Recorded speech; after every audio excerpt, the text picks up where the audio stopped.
Morning बच्चों, तो आज हम लोग प्रकाश के परावर्तन का फिर 10 क्वेश्चन को करेंगे जो एग्जाम के व्यू से बहुत ज्यादा इंपॉर्टेंट है। ठीक है ना, तो आप लोग क्वेश्चन को ध्यान से देखो और इसको याद करने का प्रयास करना है। ठीक है, तो पहला क्वेश्चन है, किसी वस्तु को हम तभी देख पाते हैं जब वो वस्तु प्रकाश को क्या करती है, प्रकाश को अवशोषित करती है या परावर्तित करती है या अपवर्तित करती है या परावर्तित या अपवर्तित दोनों करती है।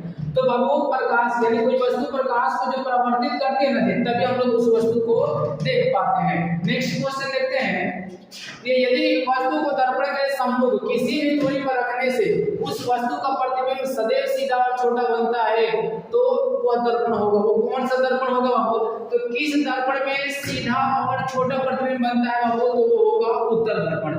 ठीक है ना, ये उत्तर दर्पण इसका राइट आंसर हो जाएगा। नेक्स्ट क्वेश्चन देखते हैं, यह समतल दर्पण से किसी वस्तु का प्रतिबिंब यानी कि समतल दर्पण में किसी वस्तु का प्रतिबिंब कैसा बनता है?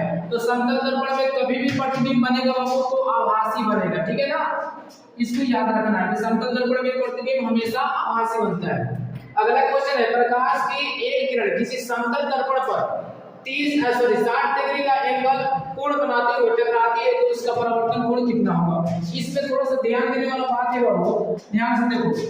यहाँ पे हम लोग मान लेंगे कि मान लो कि ये समतल दर्पण हो गया, ठीक है ना, और इसके बीच में अभिलंब खींच दिए, ठीक है ना, तो ये अभिलंब कितना डिग्री का होता है? वो 90 डिग्री का होता है। अब कह रहा है कि इस समतल दर्पण पे जो किरण है ना वो ना 60 डिग्री के एंगल बना के आपतित हो रही है। ठीक है ना, तो यहाँ पे आपतन जो कोण होगा वो हो जाएगा 30 डिग्री के। तो आप लोग को बताया ना प्रकाश के परावर्तन के नियम में कि आपतन कोण परावर्तन कोण के बराबर होता है। जब ये 30 डिग्री का होगी तो ये भी जो एंगल होगा वो कितना का होगा? 30 डिग्री का होगा। ठीक है जी, तो इसका राइट आंसर इसमें से बताओ कौन होगा? 60 डिग्री होगा कि 30 डिग्री होगा कि 45 डिग्री होगा कि 90 डिग्री? तो इसका राइट आंसर बाबू 30 डिग्री होगा। ठीक है, नेक्स्ट क्वेश्चन देखते हैं, क्या समतल दर्पण में बने प्रतिबिंब को पर्दे पर उतारा जा सकता है? तो एक बात ध्यान दो कि समतल दर्पण में आभासी प्रतिबिंब बनता है और आभासी प्रतिबिंब को हम लोग पर्दे पर प्राप्त नहीं कर सकते, तो यहाँ पे बाबू हो जाएगा नहीं। ठीक है, नेक्स्ट क्वेश्चन देखते हैं, ये किसी दर्पण के सामने आप चाहे जितनी दूरी पर खड़े हो आपका प्रतिबिंब सीधा ही बनता है। ठीक है, तो समभुज दर्पण कौन होगा? वो कौन सा दर्पण होगा जिसमें आप कहीं पर भी खड़े होते हैं तो आपका प्रतिबिंब बहुत सीधा बनता है? ठीक है ना, तो वो दर्पण होगा आपका उत्तर दर्पण, समतल या उत्तर।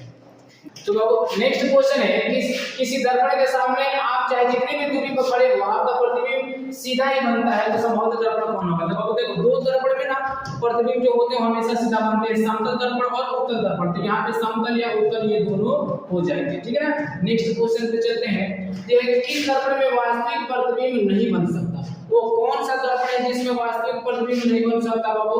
तो समतल दर्पण जो होता है उसमें वास्तविक प्रतिबिंब नहीं बन सकता। ठीक है, अगला क्या है, उत्तल दर्पण से प्रतिबिंब सदैव बनता है। उत्तल दर्पण में प्रतिबिंब कैसा बनता है वो? तो उत्तल दर्पण में प्रतिबिंब सदैव बनता है। तो ध्रुव तथा फोकस के बीच, देखो पहला ऑप्शन दिया वक्रता केंद्र तथा फोकस के बीच नहीं बनता है। ठीक है, वक्रता केंद्र तथा अनंत के बीच नहीं बनता है, ध्रुव तथा फोकस के बीच, बाबू ध्रुव तथा फोकस के बीच में प्रतिबिंब हमेशा बनता है। ठीक है, अगला क्या, निम्नलिखित में से किस दर्पण द्वारा किसी वस्तु का प्रतिबिंब मिल सकता है? ठीक है ना, किसी वस्तु का प्रतिबिंब मिल सकता है।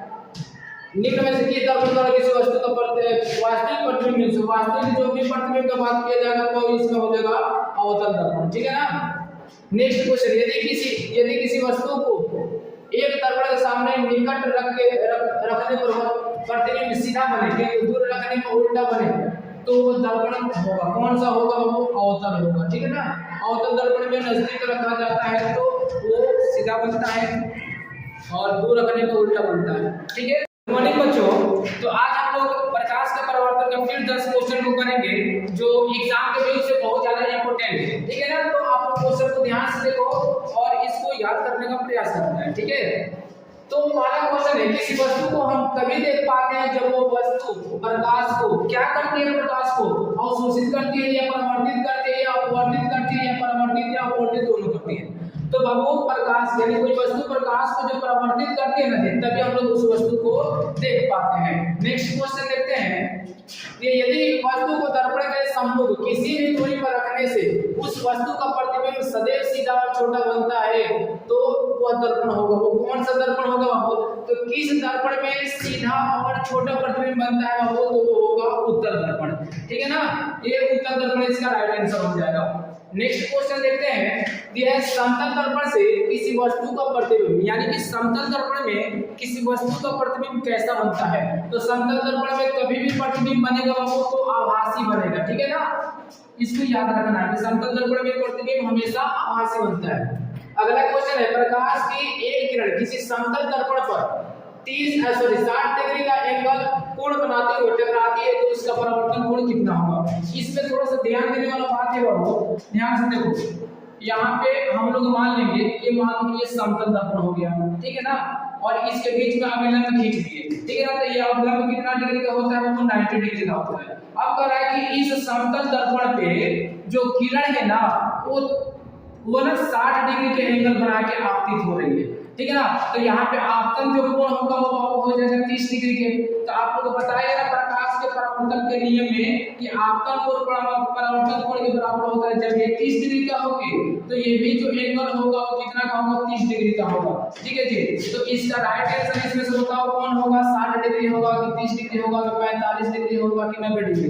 तो इसका राइट आंसर होगा 30 डिग्री होगा। ठीक है, नेक्स्ट क्वेश्चन देखते हैं, क्या समतल दर्पण में बने प्रतिबिंब को पर्दे पर उतारा जा सकता है? तो एक बात ध्यान दो कि समतल दर्पण में आभासी प्रतिबिंब बनता है और आभासी प्रतिबिंब को हम लोग पर्दे पर प्राप्त नहीं कर सकते, तो यहाँ पे बाबू हो जाएगा नहीं। ठीक है, नेक्स्ट क्वेश्चन देखते हैं, ये किसी दर्पण के सामने आप चाहे जितनी दूरी में खड़े हो आपका प्रतिबिंब सीधा ही बनता है। ठीक है, तो संभवतः दर्पण कौन होगा? वो कौन सा दर्पण होगा जिसमें आप कहीं पर भी खड़े होते हैं तो आपका प्रतिबिंब बहुत सीधा बनता है? ठीक है ना, तो वो दर्पण होगा आपका उत्तल दर्पण, समतल या उत्तल।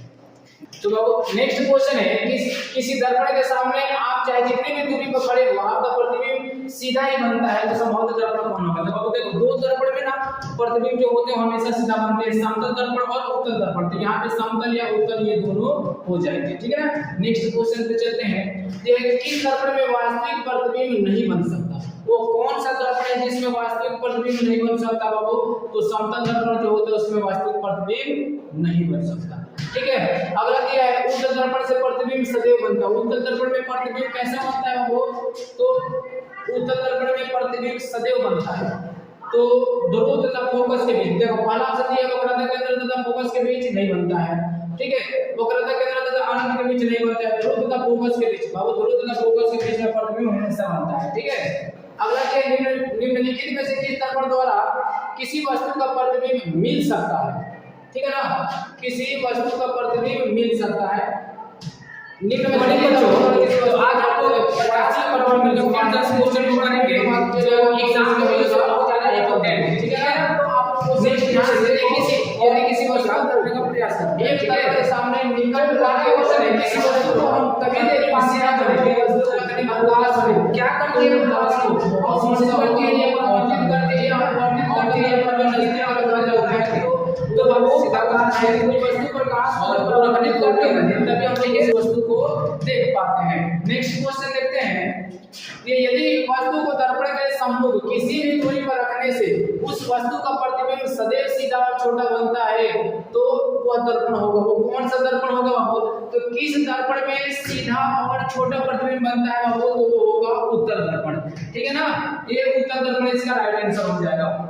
नेक्स्ट क्वेश्चन देखते हैं, यह समतल दर्पण से किसी वस्तु का प्रतिबिंब, यानी कि समतल दर्पण में किसी वस्तु का प्रतिबिंब कैसा बनता है? तो समतल दर्पण में कभी भी प्रतिबिंब बनेगा बाबू तो आभासी बनेगा। ठीक है ना, इसको याद रखना है कि समतल दर्पण में प्रतिबिंब हमेशा आभासी बनता है। अगला क्वेश्चन है, प्रकाश की एक किरण किसी समतल दर्पण पर 60 डिग्री का एंगल कोण बनाते हुए टकराती है तो इसका परावर्तन कोण कितना होगा? इसमें थोड़ा सा ध्यान देने वाला बात है बाबू, ध्यान से देखो। यहाँ पे हम लोग मान लेंगे, ये मान लो कि ये समतल दर्पण हो गया, ठीक है ना, और इसके बीच में अभिलंब खींच दिए, ठीक है ना, तो ये अभिलंब कितना डिग्री का होता है? वो 90 डिग्री का होता है। अब कह रहा है कि इस समतल दर्पण पे जो किरण है ना वो वो ना 60 डिग्री के एंगल बना के आपतित हो रही है, ठीक है ना। तो यहाँ पे आपतन जो कोण होगा वो हो जाएगा 30 डिग्री के। तो आप लोग को बताया ना प्रकाश के परावर्तन के नियम में कि आपतन कोण परावर्तन कोण के बराबर होता है जब ये 30 डिग्री का होगी, तो ये भी जो एंगल होगा वो कितना का होगा, 30 डिग्री का होगा, ठीक है जी। तो इसका राइट आंसर इसमें से बताओ कौन होगा, 60 डिग्री होगा कि 30 डिग्री होगा कि 45 डिग्री होगा कि 90 डिग्री। तो इसका राइट आंसर होगा 30 डिग्री होगा, ठीक है। नेक्स्ट क्वेश्चन देखते हैं, क्या समतल दर्पण में बने प्रतिबिंब को पर्दे पर उतारा जा सकता है? तो एक बात ध्यान दो कि समतल दर्पण में आभासी प्रतिबिंब बनता है और आभासी प्रतिबिंब को हम लोग पर्दे पर प्राप्त नहीं कर सकते, तो यहाँ पे वो हो जाएगा नहीं, ठीक है। नेक्स्ट क्वेश्चन देखते हैं, ये किसी दर्पण के सामने आप चाहे जितनी दूरी पे खड़े हो आपका प्रतिबिंब सीधा ही बनता है, ठीक है। तो समभुज दर्पण कौन होगा, वो कौन सा दर्पण होगा जिसमें आप कहीं पर भी खड़े होते हैं तो आपका प्रतिबिंब बहुत सीधा बनता है, ठीक है ना। तो वो दर्पण होगा आपका उत्तर दर्पण, समतल या उत्तर। तो नेक्स्ट क्वेश्चन है कि किसी दर्पण के सामने आप चाहे जितनी भी दूरी पर खड़े हो आपका प्रतिबिंब सीधा ही बनता है, तो समभुज दर्पण कौन होगा। तो देखो दो दर्पण में ना प्रतिबिंब जो होते हैं हमेशा सीधा बनते हैं, समतल दर्पण और उत्तल दर्पण। तो यहाँ पे समतल या उत्तल ये दोनों हो जाएंगे, ठीक है ना। नेक्स्ट क्वेश्चन पे चलते हैं, किस दर्पण में वास्तविक प्रतिबिंब नहीं बन सकता, वो कौन सा दर्पण है जिसमें वास्तविक प्रतिबिंब नहीं बन सकता बाबू, तो समतल दर्पण जो होता है उसमें वास्तविक प्रतिबिंब नहीं बन सकता, ठीक है। अगला क्या है, उत्तल दर्पण से प्रतिबिंब सदैव बनता है। उत्तल दर्पण में प्रतिबिंब कैसा बनता है वो, तो उत्तल दर्पण में प्रतिबिंब सदैव बनता है। तो ध्रुव तथा फोकस के बीच, देखो पहला ऑप्शन दिया वक्रता केंद्र तथा फोकस के बीच नहीं बनता है, ठीक है। वक्रता केंद्र तथा अनंत के बीच नहीं बनता है, ध्रुव तथा फोकस के बीच, बाबू ध्रुव तथा फोकस के बीच में प्रतिबिंब हमेशा बनता है, ठीक है। अगला क्या, निम्नलिखित में से किस दर्पण द्वारा किसी वस्तु का प्रतिबिंब मिल सकता है, ठीक है ना। किसी वस्तु का प्रतिबिंब मिल सकता है, निम्न में से किस दर्पण द्वारा किसी वस्तु का वास्तविक प्रतिबिंब मिल सकता है। वास्तविक जो भी प्रतिबिंब का बात किया जाएगा तो इसमें हो जाएगा अवतल दर्पण, ठीक है ना। नेक्स्ट क्वेश्चन, यदि किसी वस्तु को एक दर्पण के सामने निकट रखने पर प्रतिबिंब सीधा बने, दूर रखने पर उल्टा बने, तो वो दर्पण होगा कौन सा होगा, वो अवतल होगा, ठीक है ना। अवतल दर्पण में नजदीक रखा जाता है तो वो सीधा बनता है और दूर रखने पर उल्टा बनता है, ठीक है।